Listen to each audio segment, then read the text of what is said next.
নমস্কার, আমি অ্যাস্ট্রোলজার মনীষা শাস্ত্রী বলছি। আপনাদের রাশিচক্রে দ্বিতীয় ঘর, চতুর্থ ঘর, পঞ্চম ঘর এবং নবম ঘর, এই ঘরগুলো যদি দুর্বল থাকে তাহলে কিন্তু বলা যায় পড়াশোনার ক্ষেত্রে কিন্তু ডিস্টার্ব আসবেই।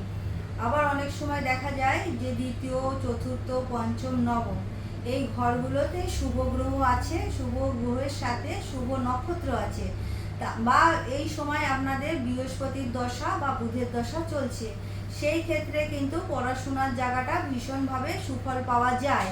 কিন্তু অনেক সময় দেখা যায় যে ছকের মধ্যে, হরোস্কোপের মধ্যে বৃহস্পতির সাথে রাহু সেই গুরুচণ্ডালী দোষটা পড়ে, তা তখন কিন্তু দেখা যায় মানে দশা যদি ভালো চলে বা দ্বিতীয়, চতুর্থ, পঞ্চম, নবমের কানেকশানটাও ভালো থাকে, কিন্তু হরোস্কোপের মধ্যে যদি বৃহস্পতি রাহুর নক্ষত্রে থাকে, বৃহস্পতি রাহু যুক্ত থাকে, বৃহস্পতি কেতু যুক্ত থাকে, তাহলে কিন্তু হঠাৎ করেই দেখা যায় পড়াশোনার ক্ষেত্রে ডিস্টার্ব চলে আসে। অনেক সময় দেখা যায় যদি জাতক জাতিকার চতুর্থভাবে রাহু থাকে বা শনি থাকে, হঠাৎ বা রাহু আর শনির কানেকশান থাকে বা মঙ্গল শনির কানেকশান থাকে চতুর্থে, বন্ধু বান্ধবদের থেকে কিন্তু অনেক সময় অনেক নেগেটিভ ফল আসে।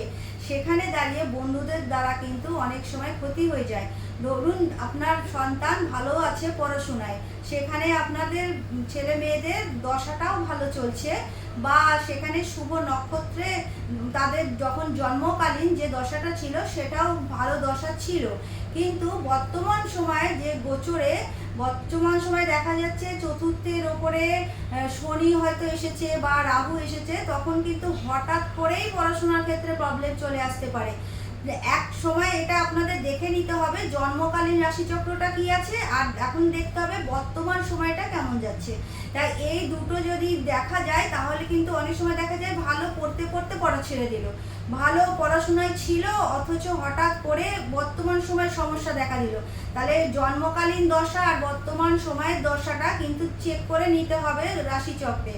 তারপরেও যেটা দেখতে হবে, হয়তো বুদ্ধি, বিদ্যা, জ্ঞান সমস্ত কিছুই আপনাদের বাচ্চাদের মধ্যে মানে আছে বর্তমান, কিন্তু তাদের লগ্নটা খারাপ আছে, মানে তাদের শরীরটা ঠিকঠাক যায় না।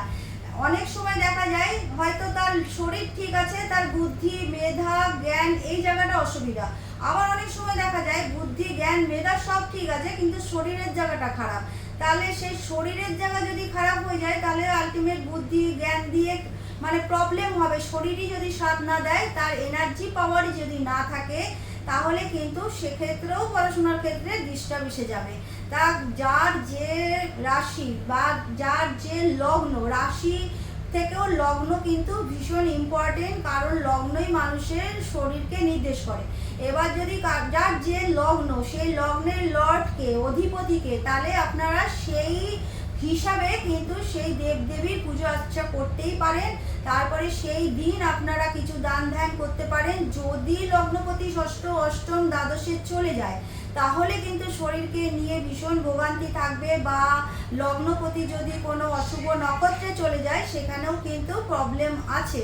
তা আপনাদের মানে যেখানে দেখার বিষয় সব থেকে, সেটা হচ্ছে লগ্ন কতটা পাওয়ারফুল। তারপরেও দেখতে হবে লগ্ন যে অধিপতি সে কোথায় বসে আছে, কার নক্ষত্রে বসে আছে, আর বর্তমান সময় লগ্নে কোনো অশুভ গ্রহ দৃষ্টি দিয়েছে কিনা। তাই এগুলো মোটামুটি যদি দেখে নেওয়া যায় তাহলে কিন্তু আলটিমেট পড়াশোনার জায়গা, শরীরের জায়গা সব কিছুই মেনটেন করে চলা যায়। আর যেসব বাচ্চাদের খুব মনে হচ্ছে যে পড়াশোনায় মন বসছে না, বা পড়লেও বেশিক্ষণ মনে রাখতে পারছে না, বা স্কুলে যখন এক্সাম হচ্ছে সে যেটা পড়লো সেটাও লিখে আসতে পারছে না, সেক্ষেত্রে আপনাদের বাচ্চাদের পড়ার ঘরের উত্তর পূর্ব কর্নারে একটা কাচের বাটিতে কিছুটা কলের জল নেবেন, তার 2 গুণ পরিমাণ নেবেন হচ্ছে গোলাপ জল, তার 1 গুণ বেশি নেবেন হচ্ছে গঙ্গা জল। তা এই 3 পরিমাণ জল মিশিয়ে তার মধ্যে 8টা গোলাপের পাপড়ি নেবেন, সেই পাপড়িটা গাঢ় হবে কিন্তু গোলাপি।